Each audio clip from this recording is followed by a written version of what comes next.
49 అంటే సంతానం, 49 అంటే సంతోషం. 39 ఆంధ్రప్రదేశ్, తెలంగాణ. నమస్తే, మీరు చూస్తుంది సుమన్ టీవీ. నేను మీ కీర్తి. మహాశివరాత్రి సందర్భంగా ఆ రోజున మధ్యరాత్రి లింగాకారంలో శివుడు ఉద్భవించాడని మనందరికీ తెలుసు. దానికి బ్రహ్మ విష్ణుల కథ మాత్రమే మనకు తెలుసు. అది కాకుండా మరో గాథ కూడా పురాణాల్లో ఉంది అని చెప్తున్నారు ప్రముఖ ఆస్ట్రాలజర్ బ్రహ్మశ్రీ నందిపట్ల శ్రీహరి శర్మ గురుగారు. మరి గురుగారిని అడిగి ఆ విషయాలు తెలుసుకుందాం. నమస్తే గురుగారు. వాగర్థావివ సంపృక్తౌ వాగర్థ ప్రతిపత్తయే జగతః పితరౌ వందే పార్వతీ పరమేశ్వరౌ. ఆదిత్యాయ చ సోమాయ మంగళాయ బుధాయ చ గురు శుక్ర శనిభ్యశ్చ రాహవే కేతవే నమః. శృంగేరి జగద్గురు పీఠాధిపతులకి, కంచి పీఠాధిపతులకి నమస్కారములు తెలియజేసుకుంటూ కార్యక్రమాన్ని ప్రారంభిద్దాం. గురుగారు, మా అందరికీ తెలిసిన కథే కాకుండా ఇంకొక కథ కూడా ఉంది అని మీరు ఎప్పుడు చెప్తుంటారు. శివరాత్రి సందర్భంగా శివలింగ ఆకారంలోనే ఆ రోజు ఆ సమయంలోనే ఎందుకు ఉద్భవించాల్సి వచ్చింది అని. బ్రహ్మ విష్ణుల మహేశ్వరుల కథ మాత్రమే మాకు తెలుసు. అది కాకుండా చరిత్ర ఇంకోటి ఉంది అంటున్నారు మీరు. అదేంటో తెలియజేస్తారా? తప్పకుండానమ్మా. ఇప్పుడు వీక్షించేటువంటి సుమన్ టీవీ ప్రేక్షకులకి అందరికీ విదితమే, సుపరిచితమే.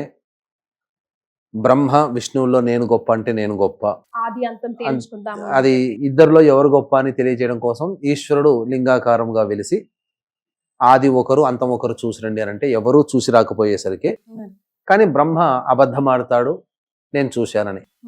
మరి నువ్వు చూసావని చెప్పడానికి సాక్ష్యం ఏంటి అని అంటే మొగలి పువ్వు సాక్ష్యం ఇస్తుంది. తర్వాత కేతకి పుష్పం అని అంటారు దాన్ని. తర్వాత ఆవు కూడా తలకాయతో చూశాను నేను, బ్రహ్మ చూడంగా నేను చూశాను తలకాయ ఊపుతుంది. ఇవన్నీ విన్నటువంటి ఈశ్వరుడు కోపగించి ఇది అబద్ధం చెప్పారు కాబట్టి బ్రహ్మకి 5 ముఖాల్లో ఉన్నటువంటి బ్రహ్మ పంచవక్త్రము కాస్త ఒక ముఖాన్ని శిరచ్ఛేదం చేస్తాడు. ఏ నోటితోనైతే నేను చూశాను, అంతము చూశాను అని అంటాడో ఆ యొక్క శిరస్సును ఖండిస్తాడు. అబద్ధం ఆడింది కాబట్టి ఆ కేతకి పుష్పానికి ఈ సంబంధించినటువంటి పూజాది కార్యక్రమాల్లో నీకు అర్హత లేదు అని చెప్పడం. అలాగే ఆవు సురభి తలకాయ ఊపుతుంది, చూశాను నేను సాక్ష్యం అనండి. కాబట్టి ఆ రోజు నుంచి ఆవుకి ముఖము అనేటువంటిది మాత్రం పూజనీయము కాదు, కానీ తోకతో మాత్రం నేను చూడలేదు అని చెబుతుంది. అందుకనే తోకని మాత్రమే పూజించే ఆచారం అప్పటి నుంచి వచ్చింది. అందుకని తోక దగ్గర స్మరణ చేసి తోకనే పుట్టుకొని తోకకే బొట్లు పెట్టి తోకకే పూజ చేస్తాం.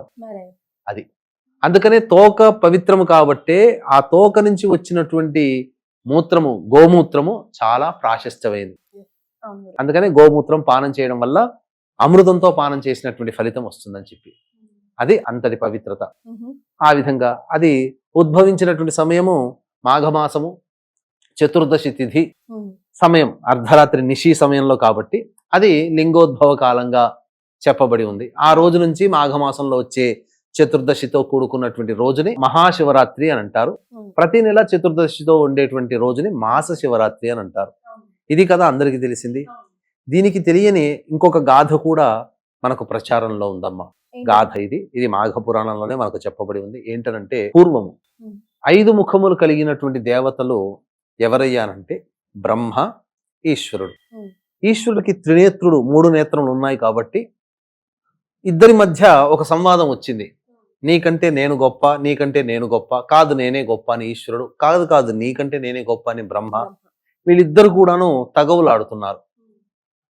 తగవులాడుతున్నటువంటి ఈ సందర్భంలో ఇద్దరు, బ్రహ్మ ఈశ్వరుడు ఇద్దరు తగలాడుతుంటుంటే ఆ యొక్క ఈశ్వరునికి కోపం వచ్చి ఒక బ్రహ్మ శిరస్సుని ఛేదం చేస్తాడు, అంటే శిరస్సుని తీసేస్తాడు.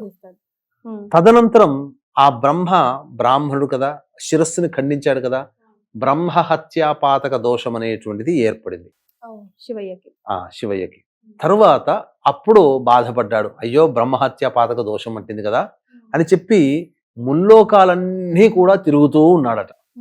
అయితే ఆ తిరిగేటువంటి క్రమంలో ఆ యొక్క శిరస్సు వెండిపోయి పుర్రెగా మారిపోయింది. అంతే కదా, ఈ శిరస్సు నెల రోజులు భూమిలో పాతి పెడితే పుర్రె బయటకు వస్తుంది. ఆ పుర్రె పట్టుకొని ప్రతి ఇంటి దగ్గర కూడాను ఈ బ్రహ్మహత్యా పాతక దోషం ఎక్కడ తొలగిపోతుంది అంటే అతని చేతిలో ఉన్నటువంటి పుర్రె మాయమైపోతే ఆ ప్రదేశంలో బ్రహ్మహత్యా పాతక దోషం పోతుంది. ఆ రోజు నుంచి అతనికి బ్రహ్మహత్యా పాతక దోషం పోతుంది. అప్పటి వరకు అతని చేతిని అంటిపెట్టుకుంటుంది ఆ పుర్రె అనేటువంటిది. భావన. కాబట్టి అన్ని లోకాలు తిరుగుతూ అన్నిళ్ళు తిరుగుతూ ఉన్నాడు ఆ ఈశ్వరుడు. ఈశ్వరుడు అంటే మామూలు వాడమ్మ, మరి మహా అందగాడు. ఎంతటి అందగాడంటే అతని సుమనోహరమైనటువంటి రూపాన్ని వర్ణించడానికి వీలు కాలేదు. అందరి ఇళ్లలో భిక్షాందేహి భిక్షాందేహి అని భిక్ష అర్థిస్తే అందులో ఉన్నటువంటి ఆ గృహిణులందరూ కూడా భిక్ష వేస్తూ ఆ మోహన రూపాన్ని చూసి మంత్రముగ్ధులైపోయి అతని వెంట నడుచుకుంటూ వెళ్ళారట. అంత వెళుతూ ఉండి మునీశ్వరుల పత్తులు కూడా వెళుతూ ఉండేసేసరికి ఆ మునీశ్వరులు తమ భార్య లేని ఇంటిని చూసి అందరూ కూడా కోపగించి అతనికి పురుషత్వము నశించుగాక అని చెప్పి అతని శపించడం జరిగింది. అన్నప్పుడు ఏమైపోయింది, అతని యొక్క పురీషనాళం అనేటువంటిది తెగి పడిపోయి కింద పడిపోయింది. పడిపోయిన తర్వాత అంతటా ఈశ్వరుడు తన శక్తి అనేటువంటిది పడిపోయింది కాబట్టి మొత్తము అతని యొక్క శరీరం అంతా కూడా ఆ పురుషనాళములో అతను నిక్షిప్తమైపోయాడు. తర్వాత బ్రహ్మ అది ఎంత తేజోమయమైనటువంటి కాంతులతో విరాజిల్లుతూ ఉన్నదేనంటే తర్వాత ఎంతో గొప్పదైనటువంటి ఆ యొక్క ఉగ్ర రూపముగా ఆ యొక్క కాంతికి తట్టుకోలేక ముల్లోకాలు కూడా తల్లడిల్లిపోయాయట. అంటే అంతటి వేడి. అంటే శివుని యొక్క ఉగ్ర రూపం అంతా ఆ లింగము కింద పడిపోయింది కదా, ఆ లింగములో శివుడు మొత్తం ఐక్యమైపోయాడు. అప్పుడు శివతత్వముగా ఆ లింగము ప్రభాసితమైపోయింది, ముల్లోకాలని క్షోభింపచేసింది. ఇది చూసినటువంటి బ్రహ్మ విష్ణువులు ఆ యొక్క ఈశ్వరుని పట్టుకొని వెళ్ళి ఒక క్షేత్రానికి వెళతారు. అదే ప్రయాగ క్షేత్రం.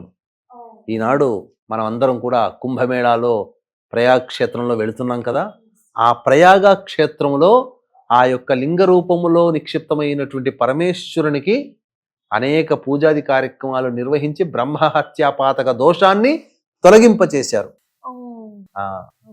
ఆ విధముగా ఆ రోజు నుంచి ఆ ప్రయాగ క్షేత్రము బ్రహ్మహత్యాపాతక దోషాలని తొలగించేటువంటి క్షేత్రముగా భాసిల్లుతుంది.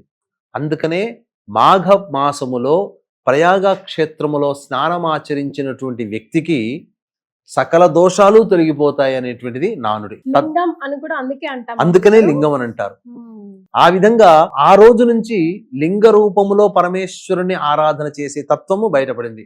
అందుకే ఆ యొక్క మహాశివరాత్రి సందర్భంగా వీక్షించేటువంటి ప్రేక్షకులకి గమనిక, ఈ యొక్క కాశీ క్షేత్రంలో ఫిబ్రవరి 26, 27వ తారీఖులో మహాశివరాత్రి సందర్భంగా జాతకరీత్యా కలుగు విద్య, వివాహ, ఉద్యోగ, దాంపత్య, సంతాన, అనారోగ్య సమస్యల నివారణకి సర్వదోష నివారణ పూజలు, హోమాలు, అలాగే ఈ సంవత్సరం మొత్తం కూడా శని ప్రభావం అన్ని రాశుల వారికి ఉంటుంది కాబట్టి శనిదోష నివారణ హోమాలు, గత జన్మ కర్మదోషాలు ఉంటేనే ఈ జన్మలో సమస్యలు ఉంటాయి కాబట్టి కర్మదోష నివారణ హోమాలు పర్ హెడ్ 3,100 రూపాయలకి ఈ యొక్క మహాశివరాత్రి సందర్భంగా కాశీ క్షేత్రంలో ఫిబ్రవరి 26, 27 తారీఖుల్లో రుద్రపారాయణాలు, అభిషేకాలు మరియు హోమాది చెప్పినటువంటి హోమాది కార్యక్రమాలన్నీ కూడాను పర్ హెడ్ 3,100 రూపాయలకి చేయించడం జరుగుతుంది.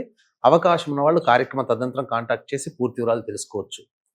ఆ విధంగానమ్మ ఆ రోజు నుంచి కూడా లింగ రూపముగా ఈశ్వరుని ఆరాధన చేసే తత్వము ఆ రోజు నుంచి ఉద్భవించింది. అందుకనే శివుణ్ణి విగ్రహ రూపంగా కాకుండా లింగ రూపముగా పూజిస్తూ ఆ యొక్క లింగ రూపముగా ఈశ్వరుని ఆరాధన చేయడం వల్ల శివుని యొక్క శక్తి మనలో చేరుతుంది. ఈ ఎపిసోడ్ లో బహుశా శివుడికి సంబంధించి లేకపోతే శివరాత్రికి సంబంధించి అన్ని విషయాలు మీ ద్వారా నేను తెలుసుకోలేకపోయినా కొన్ని ఎపిసోడ్ల వారిగా మీ ద్వారా తెలుసుకోవాలని గురుగారు. అంటే ఎందుకో ఆయన అభిషేక ప్రియుడు.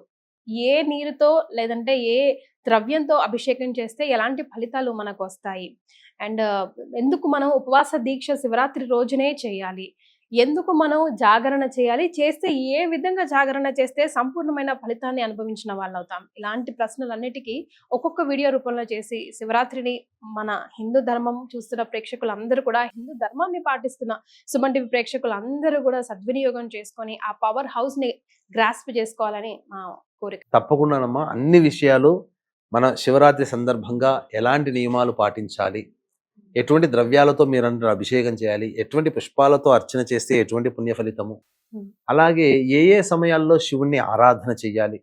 జన్మకో శివరాత్రి అని అంటాం కదమ్మా, మళ్ళీ ఇటువంటి మహారోజు మళ్ళీ ఇంకొకసారి రాదు కదా. కాబట్టి ఎటువంటి సమయాల్లో ఈశ్వరుని విధిగా ఖచ్చితంగా ఏదో ఒక రోజు పోయి అన్నిటికంటే ప్రధానముగా శివరాత్రి రోజున శివాలయాన్ని దర్శించుకొని మానవుడు ఉంటాడా? ఉండడు కదా. ప్రతి ఒక్కరు శివాలయానికి పోతారు కదా.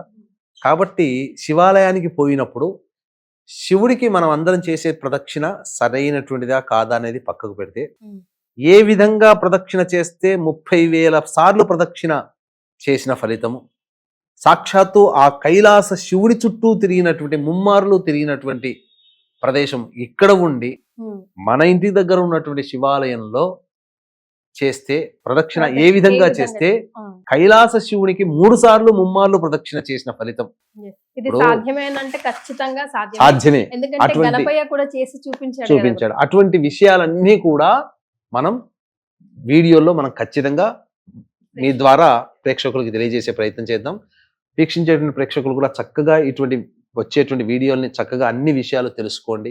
శాస్త్ర ప్రకారం చెప్పేటువంటి ముఖ్యంగా ప్రదక్షిణలకు సంబంధించి, అంతేకాకుండా శివరాత్రి రోజున మన పీఠమాధ్వర్యంలో జరిగేటువంటి సర్వదోష నివారణ పూజలు, హోమాలు, పారాయణాలు, రుద్రాభిషేకాలు, వాటిలో కూడా మీరు గోత్రనామాదులు నమోదు చేసుకోవచ్చు. చాలా సంతోషం గురుగారు, ధన్యవాదాలు. సర్వం శ్రీ ఉమామహేశ్వర పరబ్రహ్మార్పణమస్తు.